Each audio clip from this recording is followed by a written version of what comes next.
Hello everyone, and welcome back to Unsaid Hours. I know many of you listen to these stories to relax and slowly fall asleep. Before we begin, feel free to leave a comment and tell me where you're listening from tonight. If you enjoy these stories, please like the video and subscribe to the channel. Now get comfortable, take a deep breath, and let's begin. This happened about 10 years ago when I was a freshman in college, back when everything felt like it was happening too fast and not fast enough at the same time. I remember how the weeks before move-in were packed with checklists and emails and nervous excitement. I remember telling myself I was ready, that I wanted independence, that I couldn't wait to get out of my hometown and start something new. But there was another feeling underneath all of that. Something quieter, by the sense that I was walking into a life I didn't know how to live yet. My dorm building wasn't special. It was one of those brick blocks every campus has, built to be functional more than comfortable. Narrow windows, long hallways that echoed if you walked too quickly, beige paint and bulletin boards, and a smell that was always half cleaning product, half old carpet, half something sour you couldn't name. The kind of building where you always felt like you were indoors, even when you were right next to a window. On move-in day, I arrived early. My parents drove me up in the morning, and I remember the air being bright and crisp. That late summer edge that makes you feel like fall is around the corner. We hauled boxes up the stairs because the elevator was packed with other families.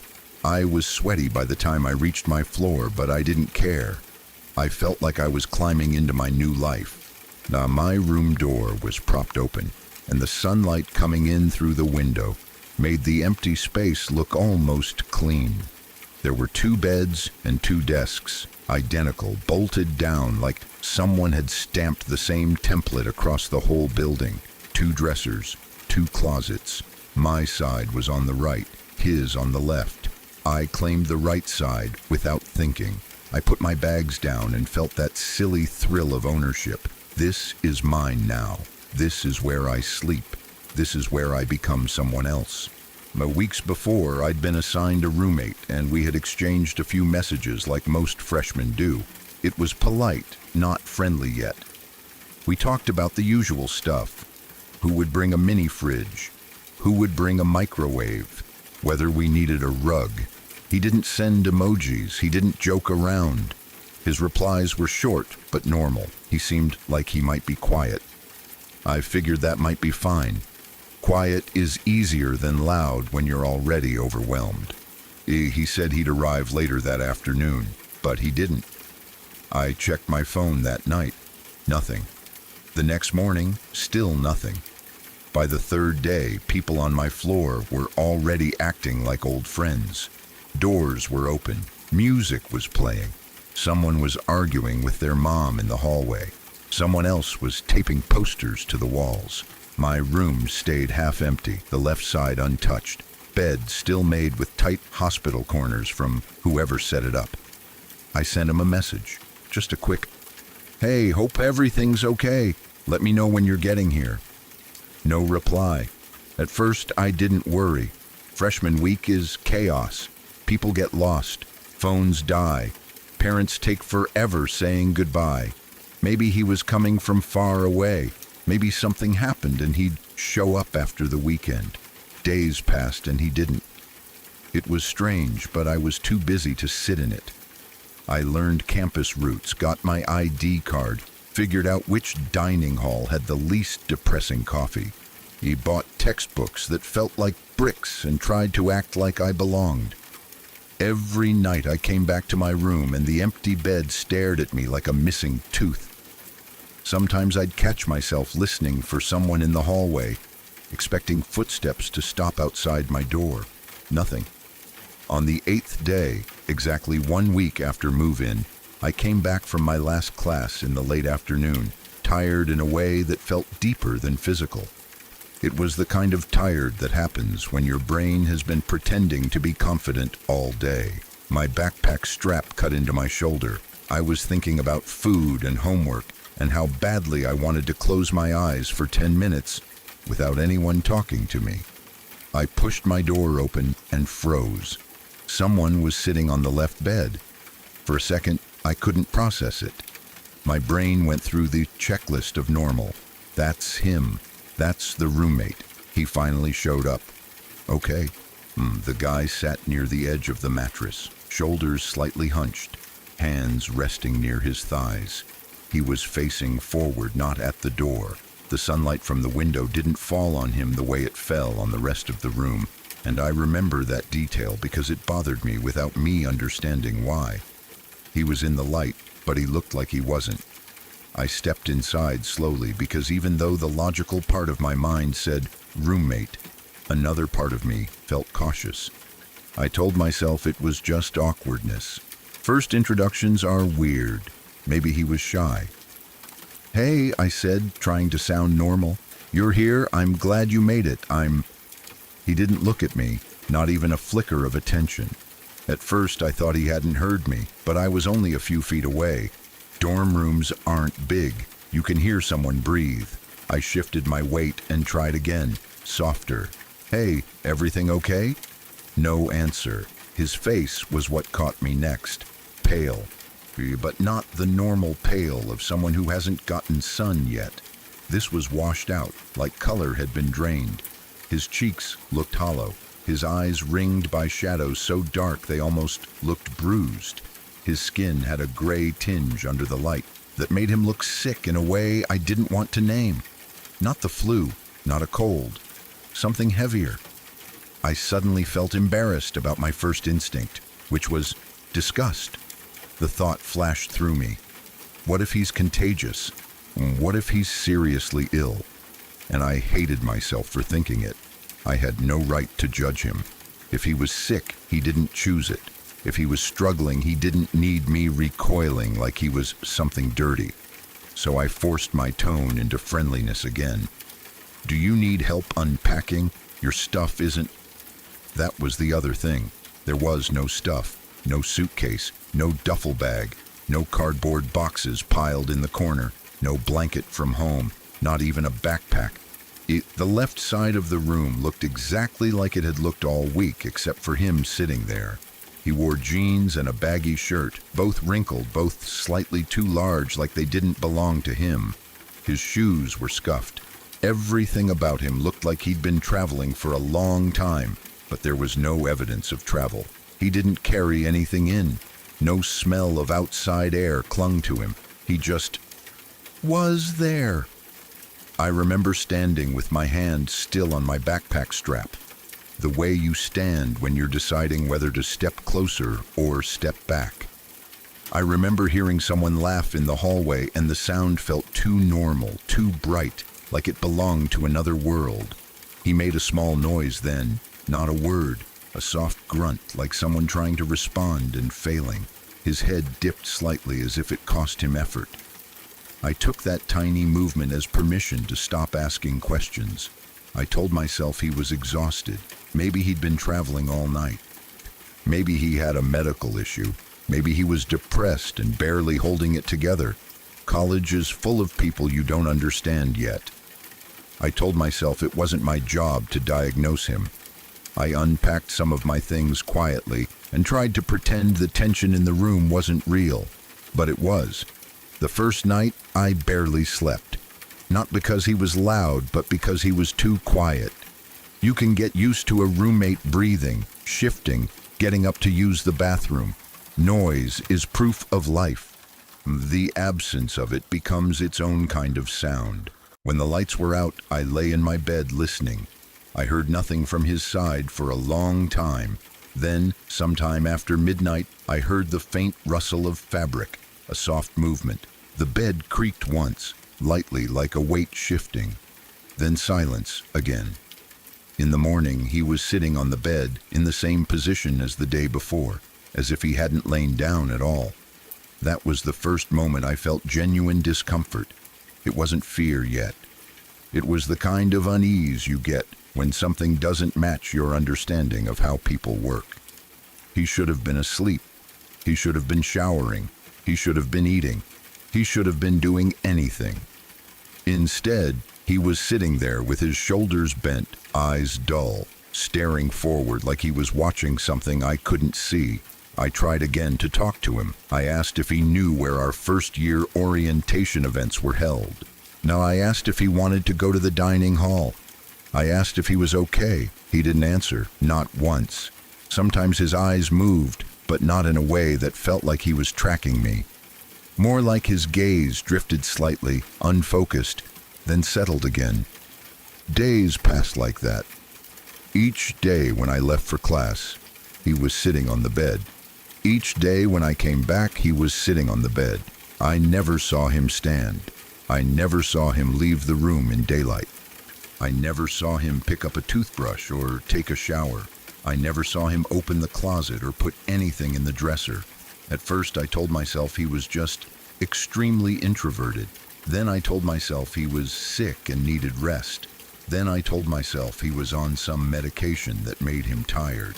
The mind will build a whole structure of excuses if it keeps you from having to face something that doesn't make sense. The only time I had any hint that he moved at all was at night. I would wake up to soft sounds, a whisper of movement, a faint click like the door latch shifting, the lightest creak of the floorboards. Sometimes I'd wake and see the dark outline of him still on the bed, but I couldn't tell if he was awake or asleep. The darkness in the room made everything uncertain. I would lie there with my eyes open, holding my breath, listening for the next sound. Some mornings, small things would be different. A book on my desk would be angled wrong. My shoes would be turned as if they'd been nudged. Once, one of my desk drawers was slightly open when I was sure I had shut it the night before. Nothing was stolen. Nothing was obviously disturbed. It was like someone had brushed past my life lightly and then stepped back. I started to doubt myself. I started to question my memory. I would stare at my own desk and try to picture exactly how I had left it. I would replay the moment of closing a drawer, eyes trying to feel in my fingers whether I had actually pushed it all the way shut. That's what living with something like that does. It makes you lose trust in your own mind. You start policing your own reality. Then the smell began. At first it was faint, something musty like old sweat or damp laundry. Dorm rooms always smell a little off, especially at the beginning of the semester. People move in with piles of clothes. They forget to throw out trash. They eat cheap food. I tried to ignore it. I cracked a window. I sprayed cheap air freshener that only mixed with it and made it worse. But day by day, the smell thickened. It wasn't just sweat. It was sour, stale, like something left too long in a closed space. It settled in the room and refused to leave. It clung to the fabric of my clothes. It sat in the back of my throat and made me swallow more than normal. His side of the room became the center of it, like a slow leak you couldn't patch. His clothes looked dirtier. His hair grew greasy, clumping slightly near his forehead. His skin looked more gray every day, his cheeks sinking deeper as if his face was collapsing inward. It was like watching someone fade without movement, like a photograph turning old. I started sleeping with my head turned away from him because the smell made me nauseous. I started spending more time outside my room. I'd study in the library just to avoid sitting in that air. I'd stay in the dining hall longer than I needed to. I'd linger in the lounge on my floor pretending to be social just so I didn't have to go back.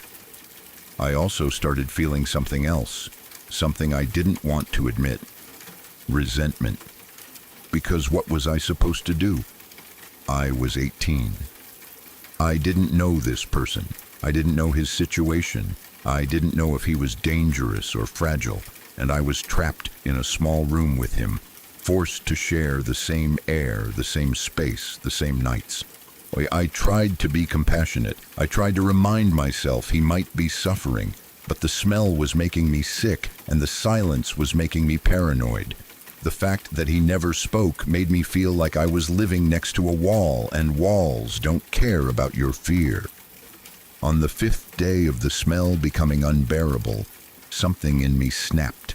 It wasn't anger exactly, it was desperation. I realized I couldn't keep pretending it was fine. I couldn't keep waiting for it to fix itself. I went to the RA. Our RA was a guy a couple years older than me, wearing that forced confidence RAs have, like they're the authority on being an adult. I caught him in the hallway near the floor lounge. I tried to explain calmly. I told him my roommate had finally arrived but wasn't doing well. I told him he barely moved, didn't talk, and the room smelled so bad I couldn't sleep. I tried to phrase it like concern instead of complaint. I told him I didn't know if my roommate needed help. The RA listened with a weird expression, a mix of confusion and something like doubt. He asked for the roommate's name. I gave it. He frowned and pulled up his computer. He typed for a few seconds, scrolling, clicking. Then his face changed slightly. "We're still looking for a roommate for you," he said. I actually laughed once, a short, sharp sound, because I thought he was joking. "What do you mean?" I asked. "He's in my room right now." He shook his head slowly. "No one is assigned to that bed," he said. "The guy you were supposed to room with dropped out before the semester started." The hallway around me seemed to tilt. Not physically, but in the way your brain shifts when something you believed is suddenly removed. I felt my stomach drop so hard it made me dizzy. "That's not possible," I said, and I heard my own voice tighten. "He's there. I've been living with him for over a week." The RA's expression hardened into skepticism. He asked if I was sure I had the right room, if maybe I'd mixed up names, if maybe I'd let a friend crash for a few nights. I insisted. I described him, pale, quiet, always on the bed, no belongings, the smell. The RA stared at me like I was either lying or losing it. But the word smell seemed to hit him differently. His face tightened as if he didn't like what he was hearing, but he also didn't want to admit it could be real.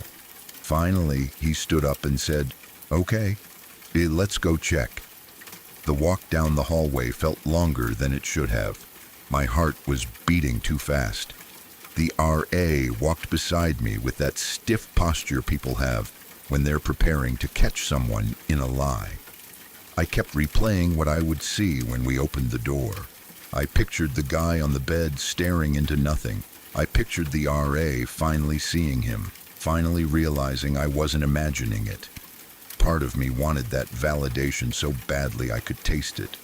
Another part of me wanted the opposite, wanted the bed to be empty, wanted this to be a misunderstanding, wanted to be wrong. We reached my door, the RA unlocked it, pushed it open, and the smell hit us instantly. It poured out of the room like a physical thing, thick and sour and wrong. It wasn't just sweat anymore, it was something heavier, like rot trapped in fabric. The RA flinched and covered his nose, eyes narrowing. The room was empty. The left bed was messed up. Sheets twisted. Blanket half dragged to one side. The pillow dented as if a head had been there recently. The mattress had an indentation that looked like someone had been sitting on it for hours. But there was no one. No clothes, no bag, no toiletries, nothing. Just the bed, disturbed, and the stink clinging to the air like it was embedded in the walls. I stood in the doorway with my mouth slightly open, my brain refusing to accept what my eyes were showing me. The RA stepped in, still covering his nose, looking around the room as if a person might be hiding behind my desk. He turned toward me with an angry look, the kind people get when they think they've been manipulated. "What the hell is this?" he demanded. I tried to explain, but my voice came out thin. I pointed at the bed. I told him he had been there. I told him I hadn't made it up. The RA didn't believe me, not for a second. To him, the only explanation was that someone had been sneaking into my room and sleeping there, and I had either allowed it or hidden it. He muttered something about sanitation. He said something like, "You should have reported this sooner." He looked at me like I was the reason the room smelled like that, like I was some disgusting person who had let it happen. I felt humiliated, but underneath that was something colder. Fear, not of punishment. Fear of the fact that he was gone without a trace. The RA agreed, mostly because he couldn't stand in the smell. To replace the mattress and bedding. He told me he'd write it up as a sanitation issue. He warned me about letting people into the dorm. He spoke in that authoritative tone, but his eyes kept flicking to the bed as if he didn't like the way it looked. When he left, I sat on my bed and stared at the left side of the room. The light from the window fell across the empty mattress, highlighting the wrinkled sheets and the indentation. It looked like the aftermath of something that shouldn't have happened, like evidence without a crime. I remember sitting there and feeling my thoughts spiral. If the RA was right, then someone had been living in my room, sleeping there, moving at night, watching me. If the RA was wrong, then something else had been there, something I couldn't name, something that could vanish the moment someone else came to look. Either way, I didn't feel safe. That night, way after the new mattress arrived and the old one was dragged out, I did something I hadn't planned to do. I found the old email thread, the one from before school started, and I called the number connected to it, the one I assumed belonged to my original roommate. It rang twice. A woman answered. Her voice was tired, cautious, as if she didn't answer unknown calls unless she had to. When I introduced myself, her tone shifted slightly. Recognition. I had spoken to her once or twice before move-in, briefly, when I couldn't reach him, and she had answered instead. Just small logistics, nothing memorable, but she recognized my name, and that made my skin prickle. I didn't know how to say what I needed to say. I didn't want to upset her. I didn't even know why I was calling, except that my mind needed something solid to grab onto. So I asked, carefully, if her son had ended up coming to campus late. The silence on the other end of the line was immediate and complete, not the normal pause of someone thinking. It was like sound itself had been cut off. When she spoke again, her voice was different, tight, strained, trembling in a way that sounded like she was holding herself together by force. "He didn't go," she said. I swallowed. "Okay," I said, and I could hear my own voice shaking despite my efforts. "I'm sorry, someone was in my room, and I thought." "What are you talking about?" she snapped, and the grief in her voice turned sharp. I tried to explain quickly, clumsily. I told her someone showed up. I told her I thought it was him. I told her the person stayed there for a week and then disappeared. The line went quiet again, but this time I could hear breathing. Ragged, uneven, like she was trying not to cry or scream. When she finally spoke, it came out in a rush, angry and broken at the same time. "My son got sick weeks ago," she said. "He went to the hospital. He got worse. He died. He was buried last weekend." The words hit me like a physical blow. I opened my mouth, but nothing came out. In the background, I heard a sound. Maybe a chair scraping, maybe someone else in the room with her, saying her name softly, maybe just the phone shifting in her hand. Then she spoke again, louder, trembling with rage. "You don't call me and say that," she said. "You don't do that to me." "I didn't," I finally managed, but my voice sounded distant, like it belonged to someone else. "I swear, I didn't mean..." She hung up. I sat on my bed, staring at my phone, until the screen dimmed and went black. My heart was pounding so hard, it made my hands tingle. The room felt colder than it should have. The air felt thin. I looked at the left bed, now clean and bare again, and my mind tried to force the world to make sense. If he had died before school started, then he couldn't have been there. If he had dropped out, then he couldn't have been assigned to my room. If nobody was assigned to that bed, then no one had a reason to be there. And yet, someone had been there, someone I saw with my own eyes. Someone who sat on that bed day after day, silent, unmoving, wasting away. Someone who made the room smell like something old and sour and wrong. like the air was being spoiled from the inside. After that, I stopped talking about it. And not because I forgot, but because I didn't know how to hold the story without it turning into something ugly. The RA didn't believe me. The mother thought I had called to torment her. If I told anyone else, I knew what they'd do. They'd make jokes. They'd suggest stress.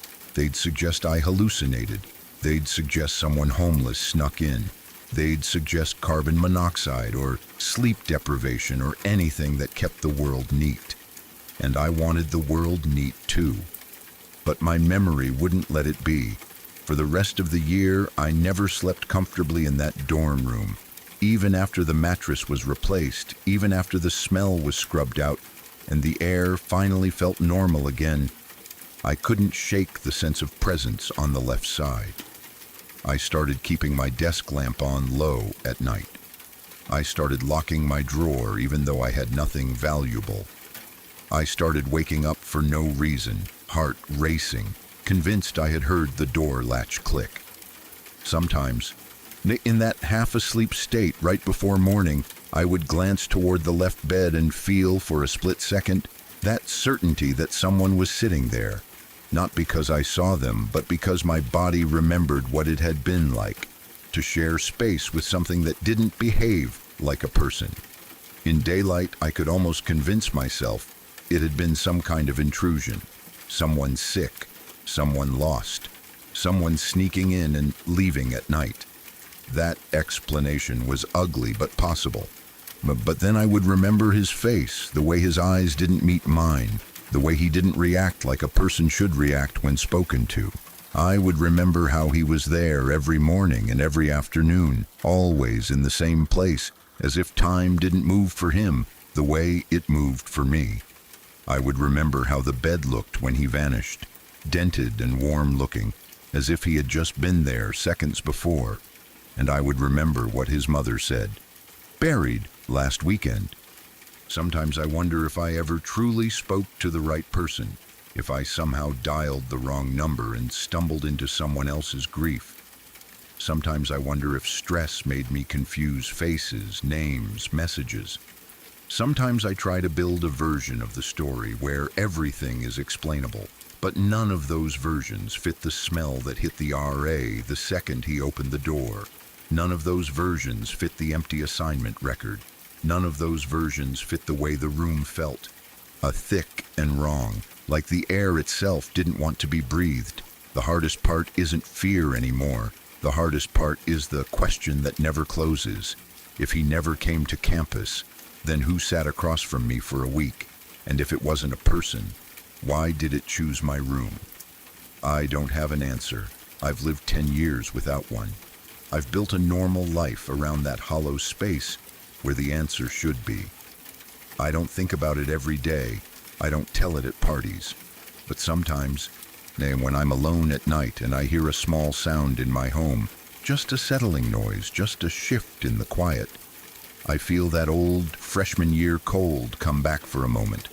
And I remember what it was like to stand in a dorm doorway, staring at an empty bed that looked recently used, breathing in a smell that shouldn't have existed, and realizing that reality can hold a gap wide enough for something to slip through, something that looks like a roommate, something that sits patiently on the edge of a bed, something that leaves before anyone else can see it, something that once you've lived beside it, makes it impossible to ever fully relax in a room you thought was yours. Berkeley, California has a quiet kind of beauty that makes people lower their guard without even realizing it. The streets are lined with old trees that arch overhead like protective hands. The houses sit close together, each with small porches and soft lights that glow warmly after sunset. On most evenings, you can hear distant laughter from open windows or the sound of someone washing dishes with the window cracked for fresh air. It feels like the kind of place where bad things simply don't belong. That's exactly what the family believed when they bought their home on one of those leafy residential streets. They were young parents excited to settle somewhere safe. The house was older but well maintained. Hardwood floors, cream-colored walls, big windows in the living room that let in afternoon light. The backyard had a small patch of grass and a sturdy oak tree near the fence line. The neighbors waved when the moving truck arrived. Someone even brought over a pie that first week. They had 2 children, a 6-year-old girl and her 4-year-old brother. They were energetic, loud, affectionate kids. The girl loved drawing animals and taping her pictures to the refrigerator. The boy carried the same stuffed dinosaur everywhere he went, even to the dinner table. They fought over toys, laughed at cartoons, and left fingerprints on every glass surface in the house. It felt like a good beginning. The first few weeks passed without incident. The children adjusted to their new bedrooms, which were side by side at the end of the upstairs hallway. The rooms were small but bright during the day. At night, the parents left a hallway light on, so the space never felt completely dark. It started quietly. One evening, the girl mentioned that she heard scratching in her closet. Her mother checked immediately. She slid open the closet door, moved hangers aside. He pushed winter coats to the side. Nothing. Just neatly folded clothes and a plastic bin of old toys. "It's just the house settling," her mother said gently. The girl nodded but didn't look convinced. A few nights later, the boy said he heard someone whisper his name from inside the closet. He said it very matter-of-factly, as if explaining something normal. His father crouched down, opened the closet wide, and showed him the empty corners. "No one's in there," he said. "Sometimes pipes make funny sounds. Or the wind." The boy accepted that explanation for the moment, but he started asking to leave his bedroom door open at night. Soon both children were mentioning it. Some nights it was scratching. Other nights it was soft tapping. Once the girl insisted she saw the closet door move on its own. Another time the boy said he saw a shadow under the crack that didn't look like his own. The parents did what most parents do. They reassured. They checked. They showed the kids the empty closet again and again. They even installed a brighter bulb in the room to eliminate shadows. For a short while, things seemed calmer, but the children's fear never fully went away. They didn't scream or panic every night. It was more subtle than that. A hesitation before bed, a glance toward the closet before turning off the light, a quiet question. "Can you check one more time?" Then came Saturday night. The parents had plans, a rare dinner out with friends. They had been looking forward to it all week. They hired a babysitter named Marissa, a college student who lived a few houses down. She had watched the kids twice before without any issues. She was responsible, calm, and patient. When she arrived that evening, the parents gave her the usual rundown. Dinner at 7, baths at 8, bed by 8:30. Then the mother added something casually, almost embarrassed. "They sometimes talk about a monster in the closet," she said. It's just imagination, but if they get upset, just check it and show them it's empty." Marissa smiled. She had dealt with imaginary monsters before. "No problem," she said. "I'll handle it." The parents left. The door shut. The house grew quieter. The evening started normally. Dinner was simple. The kids laughed over spilled milk. Bath time was full of splashing and soap bubbles. By the time pajamas were on, both children were yawning heavily. Marissa tucked them in. She read a short story about talking animals and brave knights. The girl clutched her stuffed rabbit. The boy held his dinosaur tightly against his chest.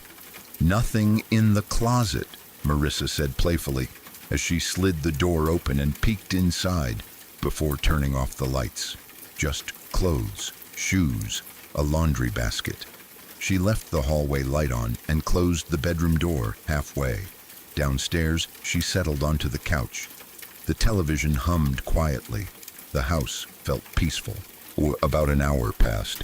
Then she heard small footsteps. She muted the TV and looked toward the staircase. The boy stood there, rubbing his eyes. "What's wrong?" she asked softly. He hesitated before speaking. "The monster is awake," Marissa reminded herself of what the parents had said. She walked over and picked him up. "There's no monster," she said gently. "Let's go show you again." As she carried him upstairs, she noticed the air felt slightly cooler than before. She assumed it was just the night settling in. She placed him back in bed and opened the closet door. Empty.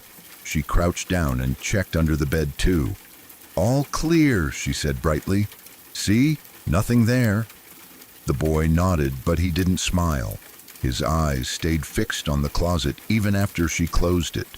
Marissa went back downstairs. 10 minutes later, the footsteps returned. This time, slower, hesitant. When she looked up, the boy stood at the bottom of the stairs again. But now he was pale. "It came back," he whispered. Marissa felt a flicker of irritation, not at him, but at the situation. She was tired. It had been a long week of classes. "Okay," she said. "Let's check again." She took his hand and walked upstairs. Halfway down the hallway, she noticed something. Light. A thin strip of light shining from under the closet door. Her heart skipped. She was certain she had not left the closet light on. She had opened it earlier. It had been dark. Now, a bright yellow glow cut across the carpet. She slowed. The bedroom door was slightly ajar. The girl was sitting up in bed now, staring at the closet. The light under the door didn't flicker. It was steady. Then she saw it. 2 shadows. 2 clear, human-shaped shadows behind the closet door. The shape of legs. 2 separate forms standing side by side. They weren't moving. They were just there. Her mind tried to find explanations. Maybe the children had left something in there that cast strange shapes. Maybe the hallway light was reflecting oddly. But the shadows were solid, defined, real. Her body reacted before her thoughts could catch up. She grabbed both children. "Come with me," she said sharply. The girl didn't argue. She was already shaking. Marissa moved quickly down the stairs, nearly stumbling in her rush. Her heart pounded so loudly she felt dizzy. She didn't look back. She opened the front door and ran across the lawn toward the nearest neighbor's house. She pounded on the door. "Call 911, she gasped when it opened. "Someone's inside the house." The neighbor pulled them inside and locked the door. Marissa's hands trembled so badly she had to sit down. The children clung to her, silent but shaking. Within minutes, police cars arrived. Marissa forced herself to go back with them. She felt responsible. She had to show them what she saw. The officers moved carefully through the house. They cleared each room. They opened closets. They checked under beds. Nothing. No broken windows. No forced entry. No sign of anyone hiding. The closet light was off. The inside looked exactly as it had earlier. Clothes hanging neatly. Shoes lined up. One of the officers gave Marissa a skeptical look. But then another officer called out from the backyard. "Over here." They found a trail of flattened grass leading from the house toward the tree line at the edge of the property. A few moments later, shouting, they dragged an older man out from the bushes. He was wearing a full clown suit, bright colors, baggy sleeves, oversized shoes caked in mud. His face was painted white. Red lips stretched wide across his cheeks. A rainbow wig clung damply to his head. In one hand, he held a limp balloon. His eyes were glassy and unfocused. He didn't struggle much as they cuffed him. He just kept smiling faintly as if the situation amused him. The children began screaming when they saw him. Marissa pulled them close, her stomach turning. Later, they learned the man had escaped from a psychiatric facility nearby. He had a history of breaking into homes. He had never attacked anyone, but he had been found hiding in closets before. He reportedly believed closets were gateways. No one could explain what that meant. The police suspected he had been hiding in the children's closet for days, slipping in through a window when the family was away, staying silent, waiting, listening, watching. The family left that house within the week. Marissa never babysat there again. She struggled to babysit anywhere for months afterward. She said she couldn't help checking every closet multiple times before relaxing. Even now, years later, she says the memory that haunts her most is not the clown in the bushes. It's the moment in the hallway, the thin strip of light under the door, the two still shadows, the knowledge that while the children lay in bed, something had been standing just inches away. Not imaginary, not a dream, something real, watching them sleep and waiting for the door to open. There's a small town west of Chicago called West Chicago. It sits quietly among other suburbs, close enough to the city to feel connected, but far enough away that life slows down. I spent a lot of my teenage years there. It wasn't the kind of place that made headlines. No famous attractions, no historic monuments people lined up to see. Just neighborhoods with trimmed lawns, aging houses, and streets that went silent after 10 at night. But like most quiet Midwestern towns, I had had pockets of history people didn't talk about. Buildings that had been standing longer than anyone really remembered. Churches that had seen generations pass through their doors. Houses that had changed hands quietly without ever being fully explained. There was a small church in West Chicago that I can't remember the name of anymore. It wasn't impressive, just a simple structure with white siding and a gravel parking lot. A wooden cross stood near the entrance. On Sundays, older members of the congregation trimmed the grass and made sure the place looked welcoming. At night, the windows glowed with soft yellow light during services. From the outside, it looked peaceful, safe. Next to that church sat a small house that the church owned. And that house was wrong. It didn't look wrong at first glance. It was modest. 2 stories, faded siding, narrow porch. The kind of house you could drive past 100 times without thinking about it.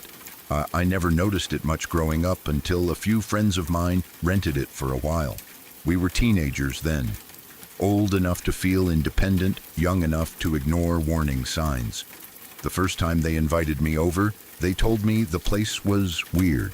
Not haunted, they said, just weird. They said it always felt cold, even with the heat running. They said sometimes they heard noises they couldn't explain. I laughed. Old houses make noise, pipes knock, wood shifts. The Midwest has brutal winters and humid summers. Buildings expand and contract. That's normal. I believed that right up until I walked inside. The house felt heavy the moment the door shut behind me, not frightening in an obvious way. There were no dark figures or sudden sounds. It was the atmosphere, thick, pressing down, like the air had weight. Upstairs wasn't terrible, it almost felt normal. The bedrooms were small but decent. Sunlight came in through the windows during the day. There were posters on the walls, clothes scattered on the floor, a desk lamp that flickered now and then. The kind of messy comfort you expect from teenagers living on their own for the first time. But even upstairs, the cold lingered. It wasn't temperature cold. The thermostat read fine. It was a kind of internal chill, like your body reacting to something before your mind caught up. The first floor was worse. The stairs creaked loudly as I stepped down. The wallpaper was old and faded, curling at the edges like it had been there for decades. It had that yellowed tint that looks like it's absorbed years of cigarette smoke, even though no one living there smoked. The windows didn't let in much light, even during the day. Shadows clung to corners. The air felt stale, unmoving. It smelled faintly damp, but not like a leak. More like something had been sealed up for too long. I remember standing in the living room and feeling watched. Not by something supernatural, just watched. As if the house itself was aware of us moving through it. Then one of my friends asked if I wanted to see the basement. They said it casually, but there was something behind it. A look. The kind of look people give when they're about to test your nerve. I agreed. The basement door was narrow and set into the kitchen floor. When they pulled it open, a wave of cold, damp air rushed upward. It smelled like concrete and mildew and something older beneath that. The wooden stairs went straight down into darkness. There were no dividing walls down there, no finished rooms, just one large open concrete space broken by support beams and whatever old junk had been left behind. The single light bulb hanging from the ceiling cast a weak yellow circle that didn't reach the corners. The rest of the basement dissolved into shadow. Before I even reached the bottom step, my body reacted. My shoulders tightened. My breath felt shallow. It was like walking into a place that didn't want you there. The basement was soaked with moisture. You could smell it rising from the floor. The air felt thick and clammy against my skin. Every sound echoed slightly too long, and then I saw it. Against the far wall stood the inside of a piano. Not a whole piano, not even a broken one, just the skeleton. The wooden frame, the vertical strings, the hammers and metal wires, all exposed. It leaned upright like someone had carefully removed the outer casing and left only the guts. It didn't look like junk. It looked intentional, like something meant to stay. One of the girls who lived there walked over to it. She told us to listen. Then she dragged her fingers across the strings. The sound that came out was not music. It was metallic and jagged, a scraping vibration that shivered through the basement air. The strings hummed in uneven pitches, clashing against each other in a way that made my teeth ache. The sound bounced off the concrete walls and seemed to linger longer than it should have. I screamed without meaning to. 2 others did too. We ran up the stairs, nearly tripping over each other in our rush. None of us laughed once we reached the top. We just stood there, breathing hard, pretending it had been funny. But what unsettled me most wasn't the piano. It was the small structure in the far corner. At first, I hadn't noticed it clearly. The weak light made it easy to miss details.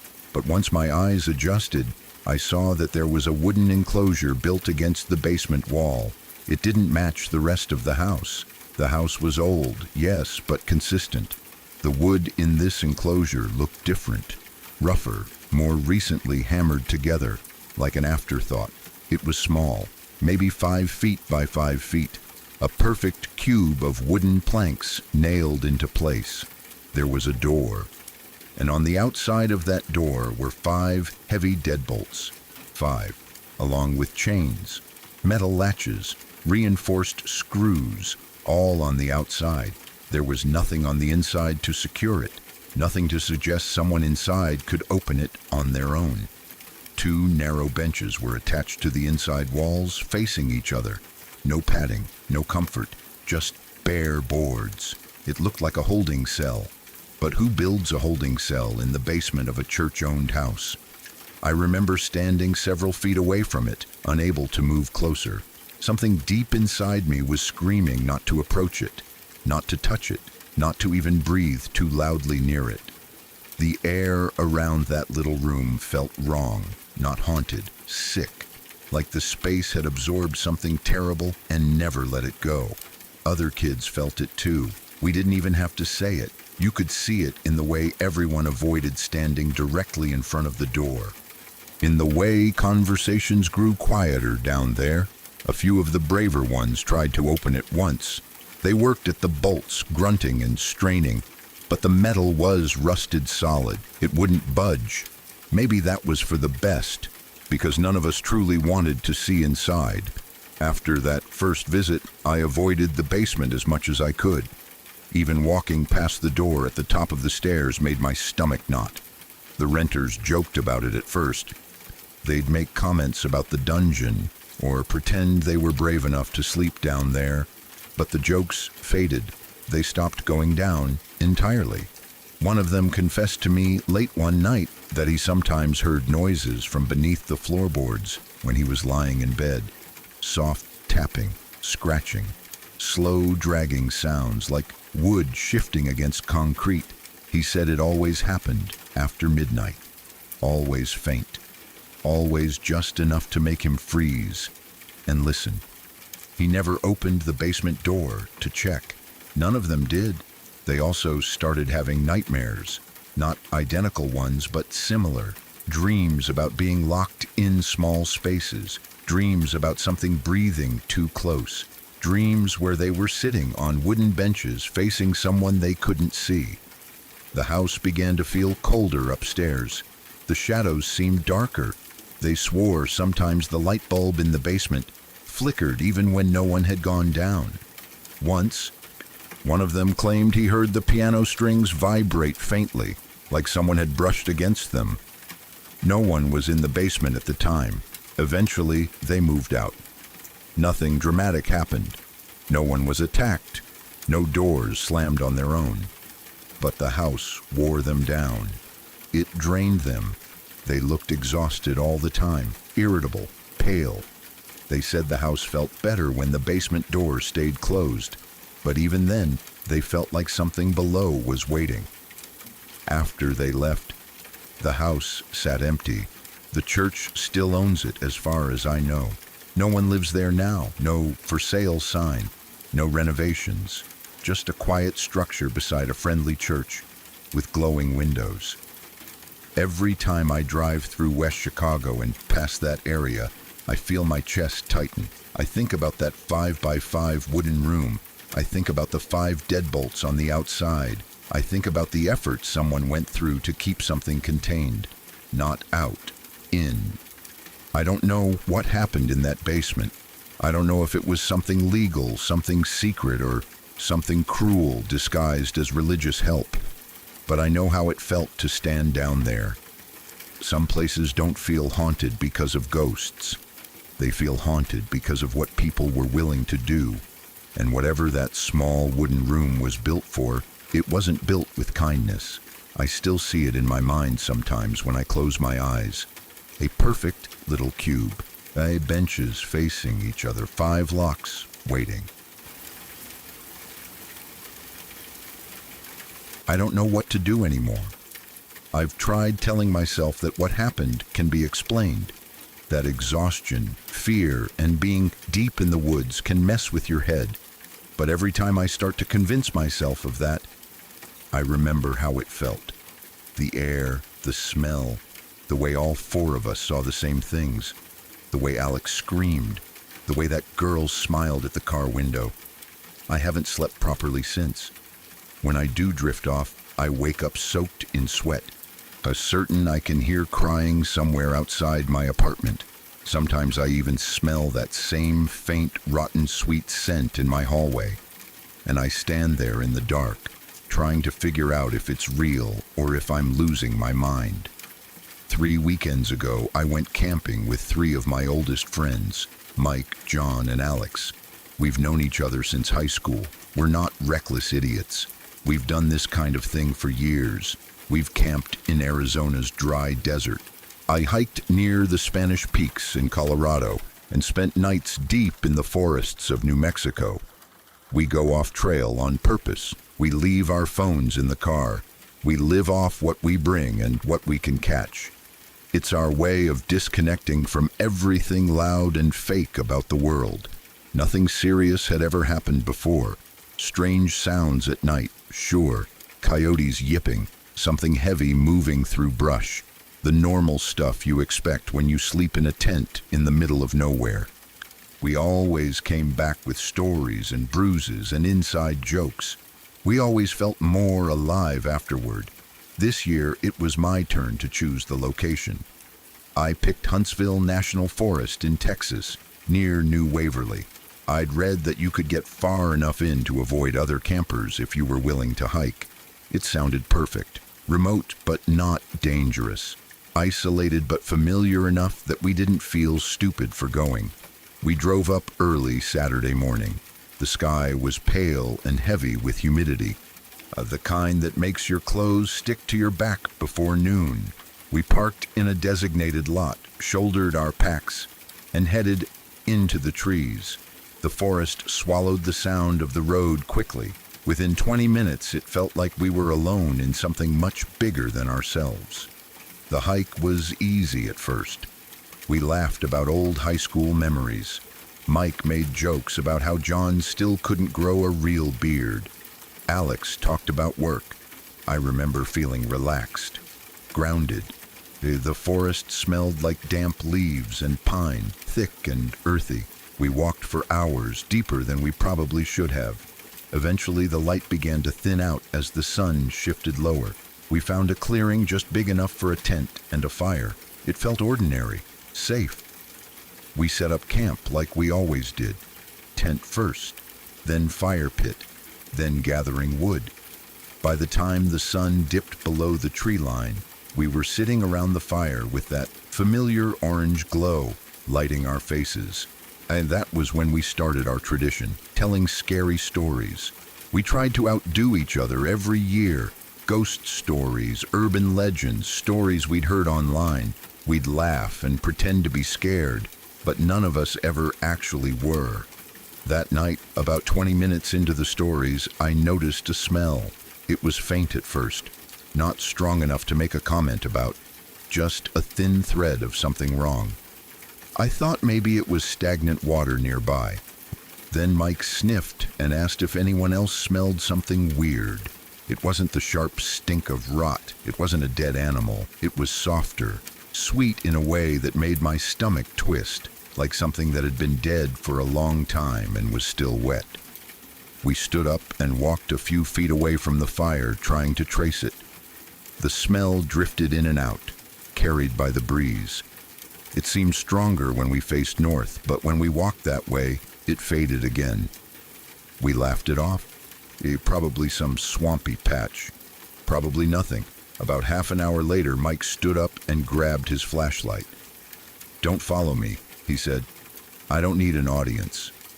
He walked off into the trees to take a leak. The forest swallowed his light quickly. We kept talking. I remember John was in the middle of telling some dumb story about a hitchhiker when we heard crashing through brush. Mike burst back into the clearing. His flashlight beam was shaking wildly. His jeans were soaked, the dark and glistening in the firelight. For half a second, we all laughed. It looked like he'd slipped or startled himself. Then I saw his face. I have never seen someone look that terrified. His skin had gone gray. His eyes were wide, unfocused, like he'd just watched something impossible. His whole body was shaking so hard, the flashlight beam jittered across the trees. "Come on," he rasped. "Come on, now!" He didn't explain. He just turned and ran back into the woods. We grabbed what we could, mostly just instinctively, and followed him. He had the only flashlight in hand. The rest were near the tent, but none of us wanted to waste time. There was something in his voice that made arguing feel dangerous. As we ran, I heard it, crying. At first I thought it was wind, but it wasn't. It was too human, too strained. A high, broken sobbing that rose and fell like someone trying to breathe through tears. It echoed strangely through the trees, making it hard to tell how far away it was. The crying got louder. We burst into another clearing. There was a cabin. It stood crooked and dark, half hidden by vines and moss. The wood looked swollen and soft, like it had been rotting for years. The roof sagged. The windows were smeared with grime, but from one window a faint yellow light glowed. The crying was coming from inside. We slowed down without speaking. The air around the cabin felt thicker. The smell we'd noticed earlier was stronger now, sweet and wrong. Mike stepped up to the door and knocked. The crying stopped instantly, not faded, not slowed, stopped. Silence pressed against us. I could hear my own breathing. Then something slammed into the door from inside. Hard. The wood shook. Dust fell from the frame. It sounded heavy, not like someone tripping, like something throwing its full weight forward. We stumbled back. A metal bolt slid open from the inside. But the door didn't move. Mike knocked again, weaker this time. No answer. We circled the cabin together. None of us even suggested splitting up. The smell grew stronger at the back of the building. There was one small window high up, covered in webs. Alex said he'd look. He was trying to be brave, but I could hear the tremor in his voice.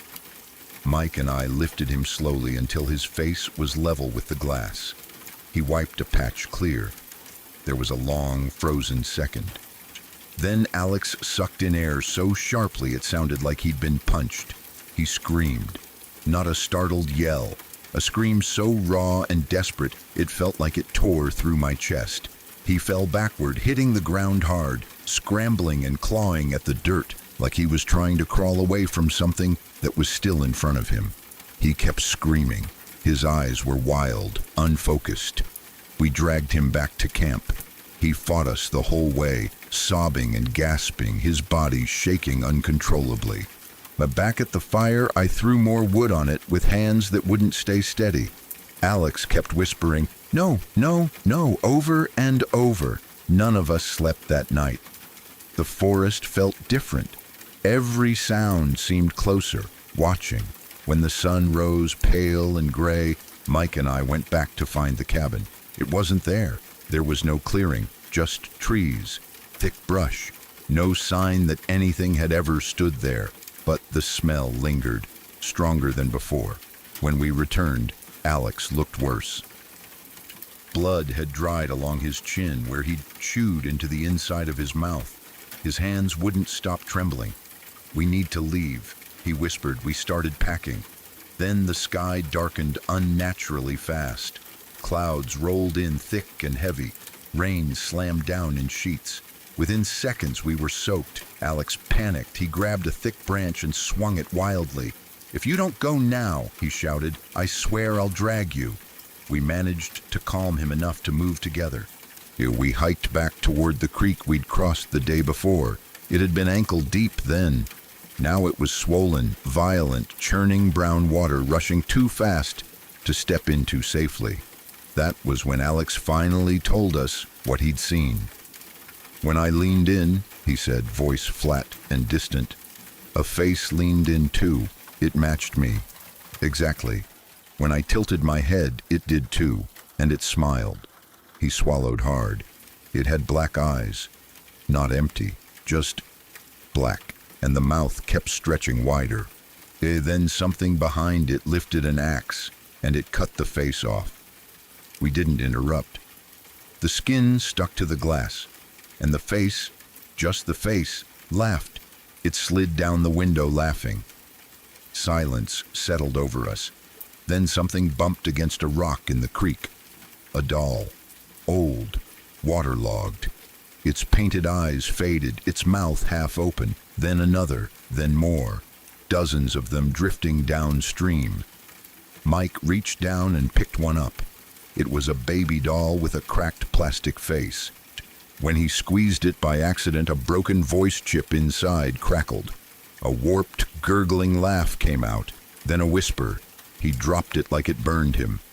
We followed the creek, looking for a safe crossing. Shadows moved between trees. At first we blamed each other, then we all saw it at once. Something slipping behind trunks just out of sight. The sun dipped lower, and the cabin stood ahead of us again. Same rot, same sagging roof. Mike snapped. "This is crap," he said. "No, I'm going in." We tried to stop him. Alex grabbed his arm. Mike shook him off. Then from deep in the woods came a sound. Hundreds of tiny, broken laughs. Dolls laughing, singing in distorted, overlapping whispers. We ran. Branches tore at us. The smell was overpowering now, wet decay and sweetness choking the air. Something screamed behind us. Something else sobbed. We crossed the creek somehow. I don't remember how. We reached the car soaked, shaking, breathing like we'd been underwater. We drove. Near the freeway, a construction sign blocked the road. A detour arrow pointed down a narrow dirt path back into trees. We didn't have a choice. Halfway down that path, headlights caught a figure. A girl, young, long hair plastered to her face by rain. She stumbled toward us like she was hurt. She reached the passenger side. Alex locked the doors. She pressed her face to the window. Her eyes were unfocused. Her mouth stretched. Too wide. Too far. The same smile. We didn't speak. Mike slammed the gas. We swerved around her and didn't look back. Eventually, we hit pavement, real road, streetlights. We made it back to Houston without saying goodbye. That night, Mike texted me, "I'm going back." I told him not to. He said it was fear, mass hysteria, something explainable. Then he stopped replying. It's been 3 weeks. Sometimes, late at night, I think I hear something tap softly against my apartment window. 3 slow knocks. And sometimes, when I check the hallway outside my door, there's a faint smell. Sweet, wet, old. And I can't shake the feeling that whatever was in that forest is patient, and it knows where I live. I don't remember my exact age anymore, but I know it had to be sometime in the mid-'80s because He-Man toys were everywhere then. They weren't just a fad. They were the whole world. Kids brought the figures to school and carried them around like little plastic treasures. You'd see lunchboxes with Castle Grayskull on them, kids trading characters on the playground, arguing about who would win in a fight and who had the best sword. At recess, somebody always had a new one. Somebody always had a story about where their parents found it. If I had to guess, I was 7 or 8. That age where you can still fall asleep on the couch without meaning to. The age where toys don't feel like objects. They feel like they have opinions. They feel like they are waiting for you to look away so they can move. It was a Friday night, and I know that part for sure. Fridays were the only nights my parents loosened the rules a little. Weeknights were strict. Bath, teeth, bed, lights out. But Friday nights were my freedom nights. My parents would let me stay up later because there was no school the next day, and because I think they liked the feeling that the week was finally over. My dad would settle into the living room, my mom would catch up on chores, and I'd get to sit close to the TV with whatever snack I could talk them into. That night, I had potato skins from a local place in town. Not the kind people make at home now. Not fancy ones with sour cream and cheese. These were these crispy little potato skin chips, salty and oily in the best way, sold in a bag like a treat. They don't exist anymore. Nobody makes them like that. Even now, decades later, I still remember the taste and the crunch and the way the salt stuck to my fingers. There are foods you forget. And then there are foods that stick in your mind like a memory you can smell. I remember the room clearly, too. Our living room wasn't huge. But when you're a kid, everything feels bigger. The carpet was a dull brown that showed little lines from the vacuum. The couch had that tough fabric that scratched your legs if you wore shorts. The TV sat in a heavy wooden cabinet with a glass door on the side where my dad kept VHS tapes. The screen always had a slightly green tint, like the colors were never quite right. I was flipping channels, not even looking for anything specific, just chasing that restless Friday energy, when I landed on a ventriloquist act. I didn't know the comedian's name then, and I couldn't tell you now. All I remember is the puppet. It was a monkey, bright blue. Not a normal blue, but almost fluorescent. The kind of color that seems like it shouldn't exist in nature. On our TV, it looked even stranger because of the green tint, like the monkey was glowing.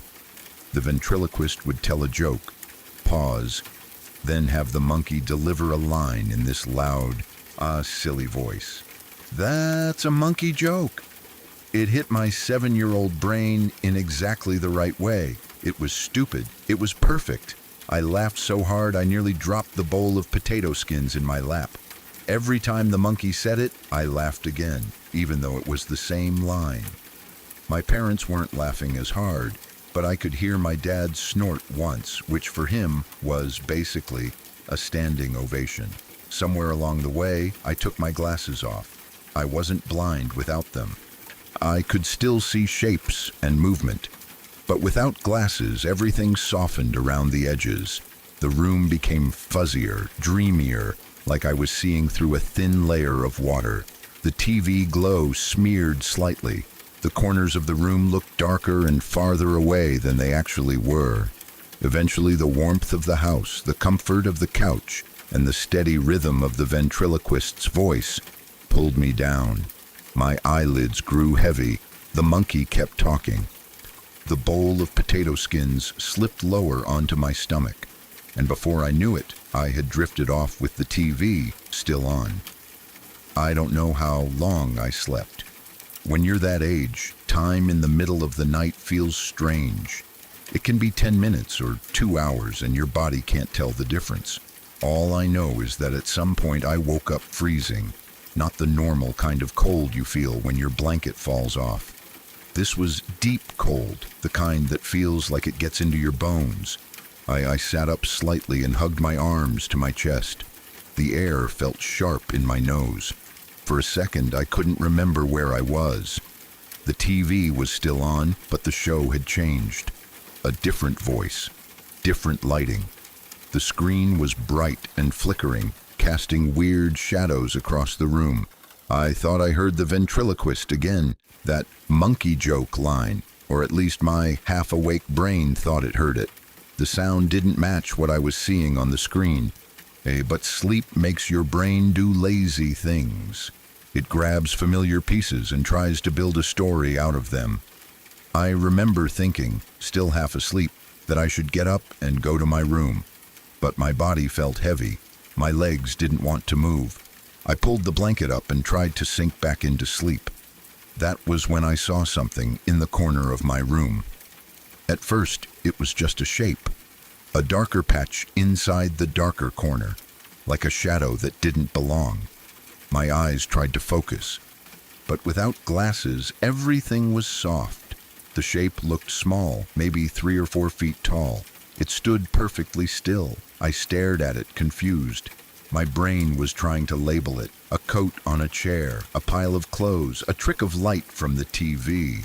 The longer I stared, the more the shape held together as something more solid than a pile of laundry. It was facing me, watching me. That was when fear arrived, not like a scream, but like a slow, cold hand wrapping around my chest. My heart started beating faster. I remember wanting to call for my parents. It's what kids do. It's the first instinct. You call for the adult, and the adult makes the world make sense again. I opened my mouth. No sound came out. I tried again. Nothing. It wasn't like my voice was quiet. It was gone completely. My throat felt locked. Not sore, not tight like I was sick, but locked, like my body had decided silence was safer than making noise. I didn't understand it then. No, but I understand it now. Fear can do that. It can shut down parts of you without asking permission. People say, "I was so scared I couldn't speak," like it's a dramatic line, but when it happens, it's not drama. It's pure helplessness. The figure in the corner didn't move. It stood there like it had all night to wait. The TV flickered. The room stayed cold. My heartbeat thudded in my ears. After what felt like forever, I forced myself to move. I moved slowly, because I had this child logic that if I moved too fast, it would notice and come closer. I reached toward the nightstand where my glasses usually sat. My hand shook as I felt around for them, fingers brushing the table, the lamp, a book, and then the familiar shape of the frames. I slid them onto my face and blinked hard. The figure snapped into focus. It wasn't a creature. It wasn't a stranger. It was a toy. It was my life-sized ALF doll. I had forgotten about it completely. Someone had bought it for me because the show was popular and because at the store it looked funny, like something a kid would love. I did love it, sort of, but it also freaked me out. The doll was big, almost the size of a small kid. Its eyes were shiny and too real in the dark. Its mouth was frozen in that expression that could be a grin or could be a grimace, depending on the light. In daylight, it was fine. In darkness, it looked like it was thinking. At some point earlier, I must have dragged it into my room and left it standing there, or tossed it in the corner and it ended up upright. Without my glasses, my brain had turned it into something else. Relief hit me so hard it almost made me dizzy. I let out a breath I didn't realize I'd been holding. I felt embarrassed, even alone in the room, like I'd been caught being foolish. I remember thinking, see, it's just your imagination. It's just a toy. You scared yourself. I lay back down, still shaky but calmer. I told myself I could sleep now. The worst part was over. Then I heard something behind me. Not the TV, not ALF. A soft sound, like a shift of air, like fabric moving, like something rubbing lightly against the wall. My bed was positioned in front of and slightly to the side of the only window in my room. It was an old window with a thin frame. The screen was one of those cheap ones that popped out if you pushed it right. My parents always told me not to mess with it. The window itself was the kind you could lift from the bottom. The latch wasn't strong. If you forgot to lock it properly, it would slide open with a little push. Because of the angle of my bed, I couldn't look straight out the window without turning my whole body. But I could see the lower part of it if I turned my head just right. I remember doing that slowly, still hoping this was just another harmless explanation. The TV glow gave the room enough light that I could see the glass and the frame. And then I saw eyes, just the top of a face peering over the windowsill from outside. A forehead and eyes hovering at the edge of the window, like someone crouched low and rose up just enough to look in. They were staring directly at me. My entire body went stiff.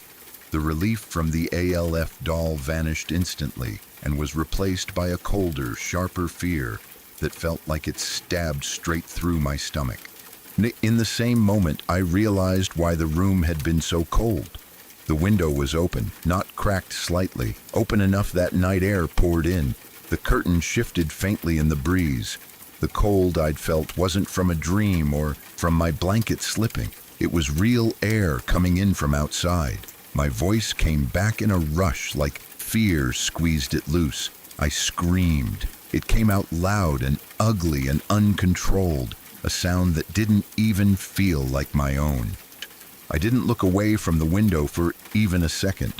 I remember the eyes narrowing slightly, as if the person outside was adjusting to the brightness of the TV glow inside my room. Then a hand appeared. It rose up and gripped the edge of the windowsill. The fingers were big. Adult fingers, not a kid playing around. The hand held tight, knuckles pale.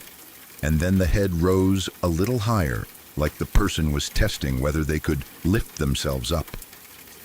He was climbing in. Time did that weird stretching thing it does in panic. My brain recorded small details too clearly. The way the hand curled over the sill. The way the skin looked slightly shiny, like it was cold or damp. The way the eyes stayed on me, unblinking. I remember thinking, in the simplest child words, "He is coming inside." I couldn't move. My body was locked again, but this time, not because I couldn't speak. It was because my legs wouldn't cooperate. The scream was all I had. And it had already happened. Then I heard footsteps in the hallway. My mom's voice, sharp and startled, calling my name. The person outside the window froze. The hand held still.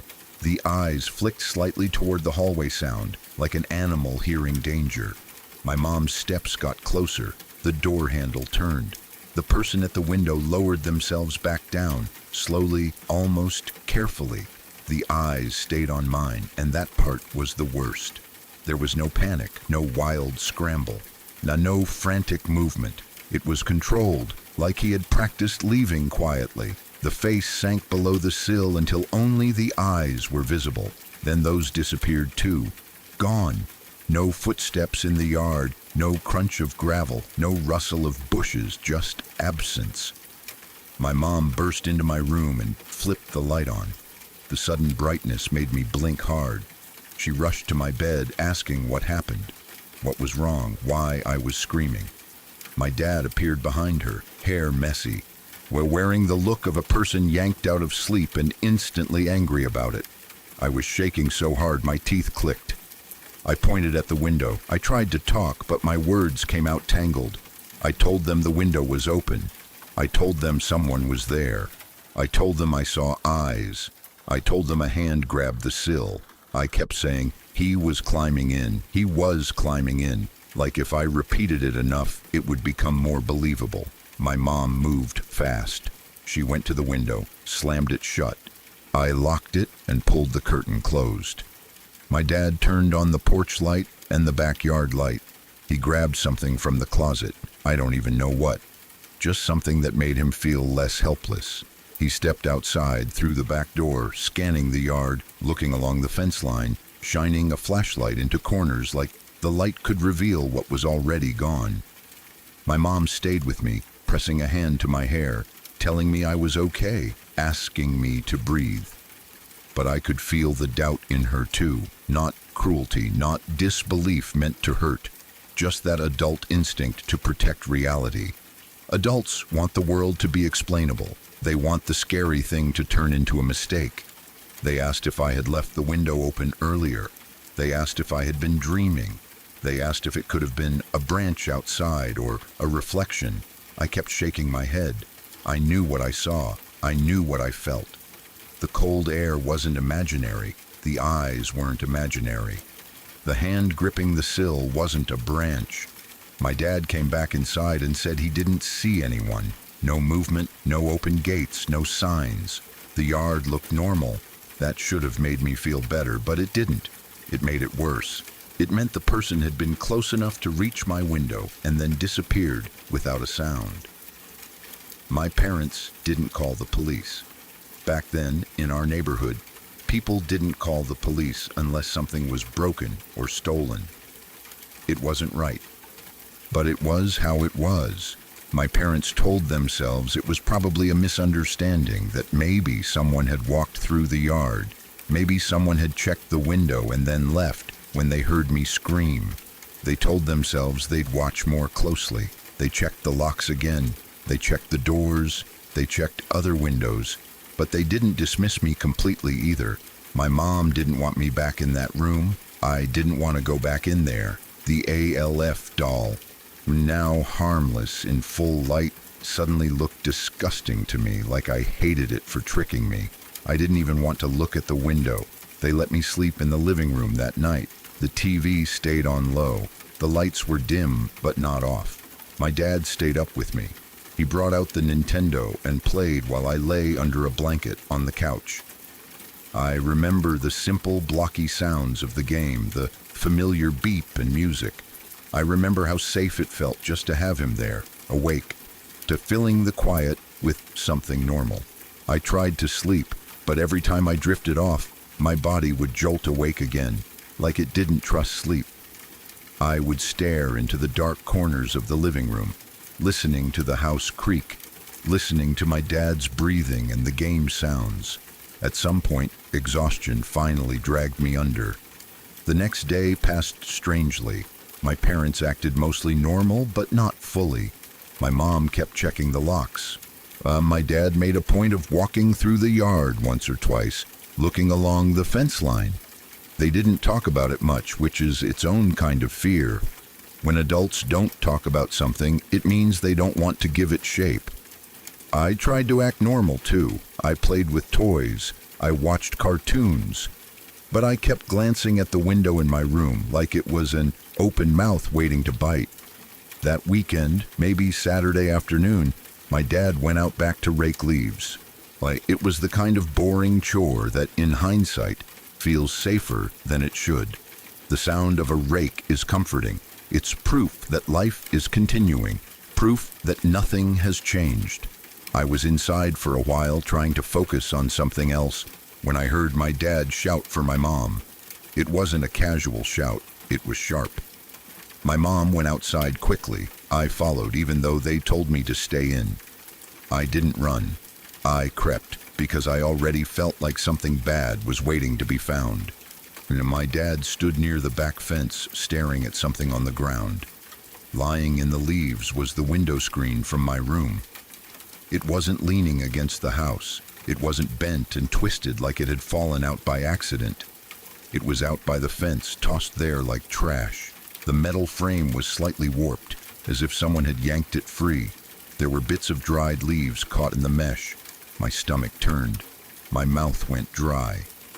My mom made a small sound that wasn't quite a gasp and wasn't quite a curse. My dad didn't say anything for a moment. He just stared at it like he was trying to decide what it meant, like he was trying to force it into a harmless explanation. But there wasn't a harmless explanation. That screen didn't end up there by itself. You could feel the shift in the air between my parents. It was subtle, but I noticed it even then. My mom stopped trying to soothe me with logic, and my dad stopped acting like he was only humoring a child's fear. Something became real for them in that moment, because it left proof. Adults believe proof more than they believe a child's voice, even if they love the child. That's just how the world works. My dad picked up the screen carefully, as if it might bite. He turned it over, inspecting the corners. He muttered something about the clips, about how it shouldn't come out that easily unless you popped it from the outside. My mom kept looking toward the yard, toward the trees, toward the side gate. I remember wanting to cry, not because I felt scared in that moment, but because I felt a certain kind of anger. Anger that they hadn't believed me fully right away. Anger that it took a piece of metal lying in leaves to make my fear count. But under that anger was something worse. It made the night replay itself in my mind with new clarity. I had woken up freezing. I had heard what I thought was monkey joke in the TV noise. I had seen a figure in the corner and, terrified, reached for my glasses. I had put them on and realized it was ALF. I had felt relief. I had almost closed my eyes and gone back to sleep. If I hadn't looked toward the window, if I hadn't noticed the cold air, if I hadn't seen the eyes, if I hadn't screamed, if my mom hadn't been close enough to hear me in time, that person might have climbed inside while I lay there. And I realized something that made my skin go cold all over again. The ALF doll saved me, not on purpose, not like a hero, but simply by frightening me first. If that toy hadn't been standing in the corner, if I hadn't reached for my glasses because of that first wave of fear, I might have rolled over and drifted off again, letting the cold air lull me the way the TV had. I might have stayed half asleep long enough for someone to get fully through the window. That thought is like a shadow that has followed me into adulthood. It doesn't matter how many years pass. It doesn't matter how many safe nights I've had since then. Sometimes, late at night, I remember those eyes at the window, and the way the hand gripped the sill, and the way the person lowered themselves down without making a sound when they heard my mother. People talk about monsters in closets. They talk about things under beds. They warn kids about strangers the way they warn them about traffic, like danger is always loud and obvious and easy to spot. Nobody prepares you for the real version. The real version is quiet. The real version waits outside your bedroom window and watches you sleep. The real version doesn't rush. It doesn't make dramatic noises. It doesn't announce itself. It takes advantage of the fact that you're a child and you're tired and you want to believe the world is safe. And the scariest part, the part that still makes my chest tighten when I think about it, is that I don't know what would have happened if I hadn't woken up in time. I don't know what he wanted. I don't know how far he would have gone. I don't know if he would have stopped at stealing something, or if he was there for something worse. All I know is that he was close enough to pull my screen off, open my window, and get his hands on my sill. All I know is that he was already climbing in. And all I know is that the reason I screamed wasn't because I saw him first. It was because my stupid ALF doll scared me into putting my glasses on. Even now, when I see old pictures of that doll, I feel a strange mix of disgust and gratitude that makes no sense at all. It was just fabric and plastic and shiny eyes. It didn't mean to do anything, but it changed the order of my night by just a few seconds. A few seconds that might have been the difference between my parents waking up to a screaming child and my parents waking up to silence. Sometimes I think about that and my skin goes cold, just like it did that night. Not because I believe in monsters in corners, but because I know the real monster was outside the window, and because even after all this time, I still don't know how close I came to not waking up at all. I'm writing this the same way I've always held it in my head, carefully, like it's something fragile that could cut me if I grab it wrong. I've carried it for more than 20 years. I've told it to one person in my entire life, and even that took years. Not because I think I'm special and not because I want anyone to look at me differently. I don't. I hate attention. I hate the kind of attention stories like this can bring, the kind where people lean in like it's entertainment, or where they start asking questions you can't answer without sounding insane. But I'm tired of it living only inside me. It sits in the back of my mind like a stain that never fully comes out. It changes the way I sleep. It changes the way I hear certain sounds. It changes the way my body reacts when I see certain images. Even now, even after all this time. And the strangest part is that the memory isn't just one dream. It's the pattern of that night. It's the repetition. It's the way my mind grabbed something I didn't recognize and forced me to watch it until my body couldn't handle it. This happened on the night of September 10th, 2001. Back then, I was in my final year of college. I wasn't in a dorm anymore. I lived off campus in a small, tired apartment that felt like every apartment built for students. Thin walls, bad carpet, a kitchen that always smelled a little like old grease, and floors that dipped in the middle as if the building itself was slowly giving up. My bedroom was barely a bedroom. It had one narrow window facing a parking lot and a streetlight that poured orange light through cheap blinds. My mattress sagged in the center.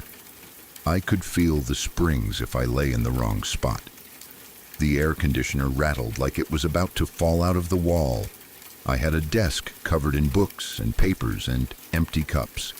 It was messy, but in the normal way of a student who thinks he has plenty of time and then suddenly doesn't.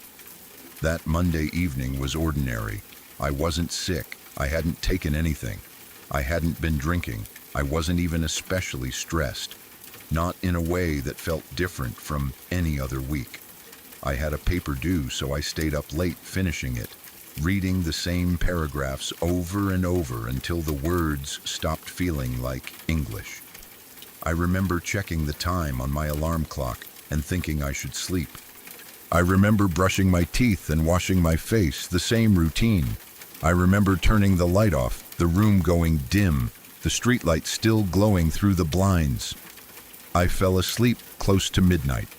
The first dream started without the usual dream fog. Most dreams, for me, begin like a slow slide.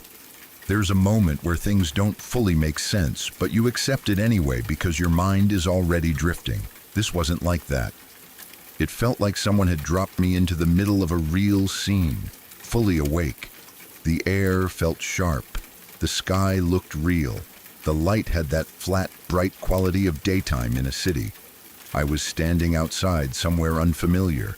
I couldn't tell you what city it was. I couldn't tell you what street. I just remember looking up. An airplane was low in the sky, far too low for comfort. It wasn't gliding in a smooth approach like a plane coming into land. It was moving in a way that made my body tense, even in the dream. It looked wrong, like it wasn't where it was supposed to be. There was a strange angle to it, a sense of speed and closeness that made my stomach tighten. I remember waiting for it to correct itself, waiting for it to lift, waiting for some logical adjustment. It didn't.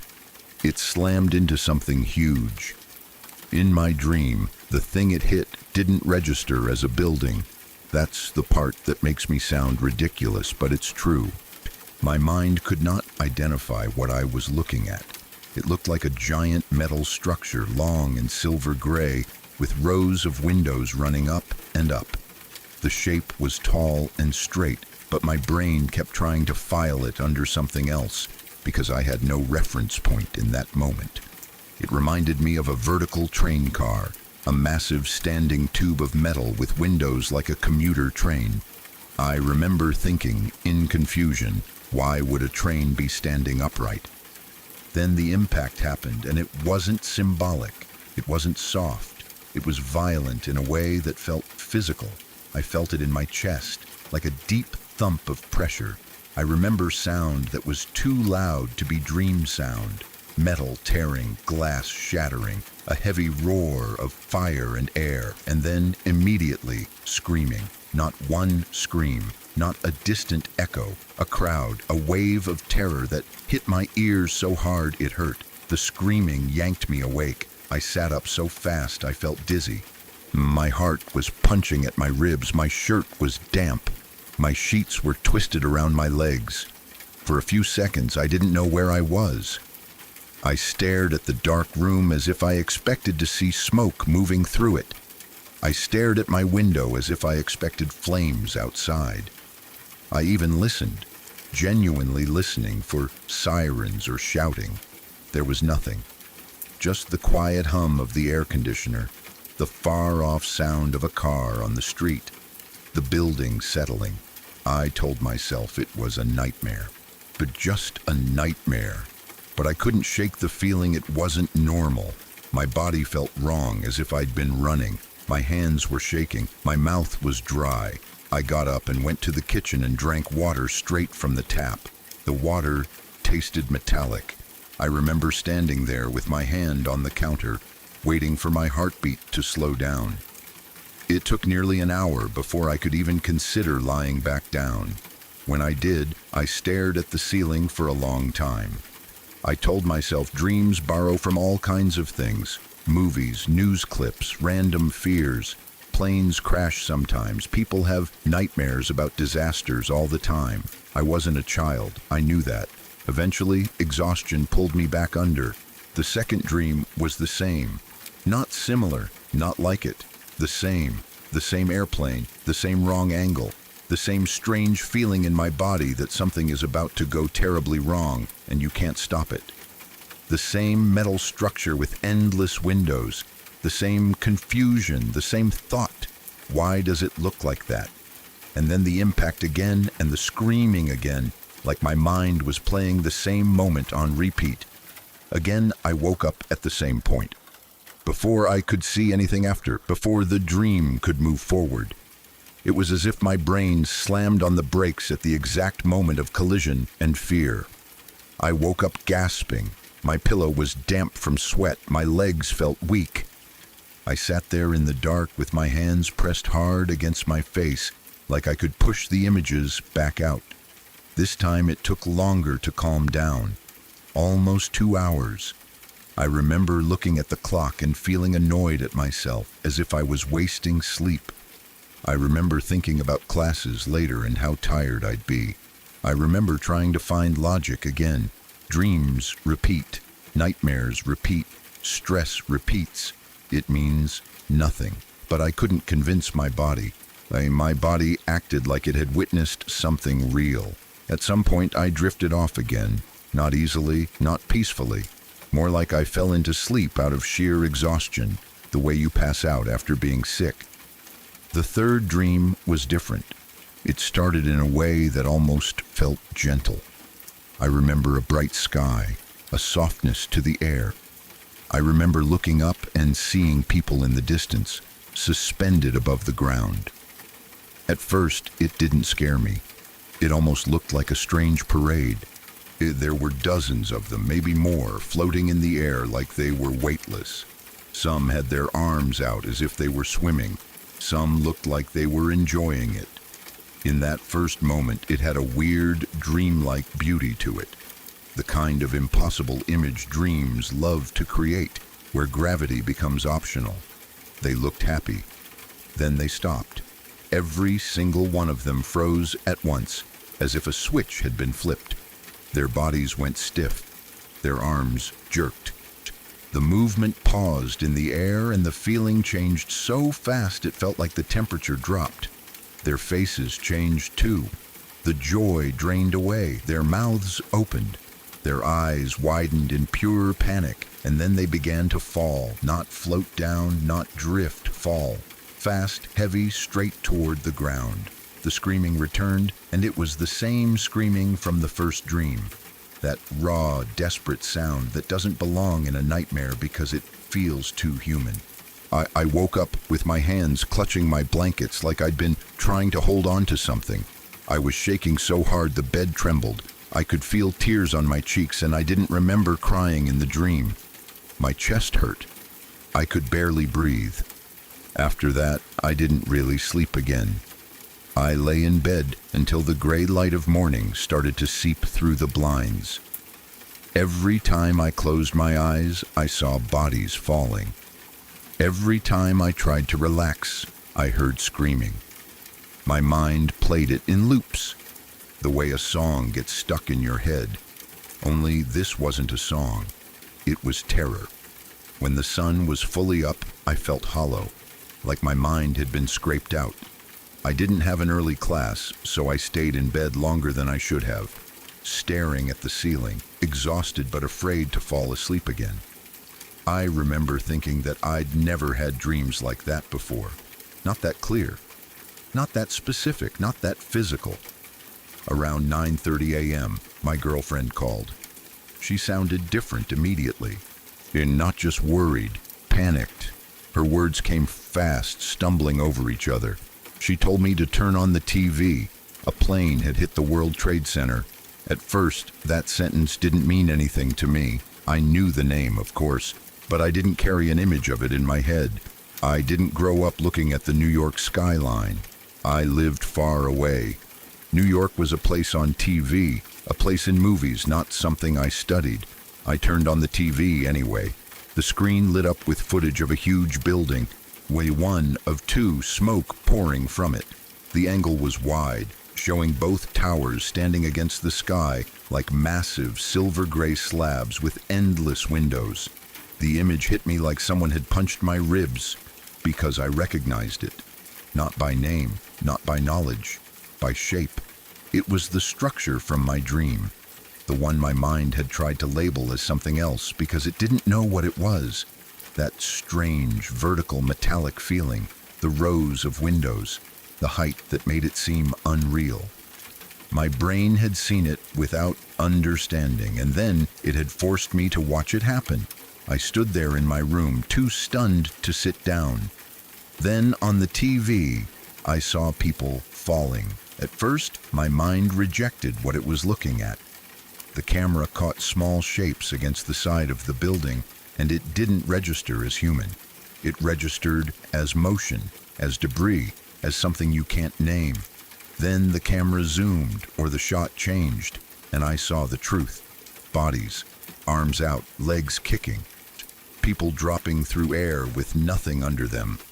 My stomach turned. My knees felt weak. I turned the volume down without thinking because I couldn't stand the sound.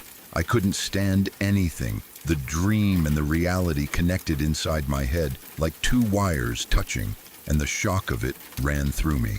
And then came the guilt. Not the irrational kind where you think you caused something. I never believed that. I still don't.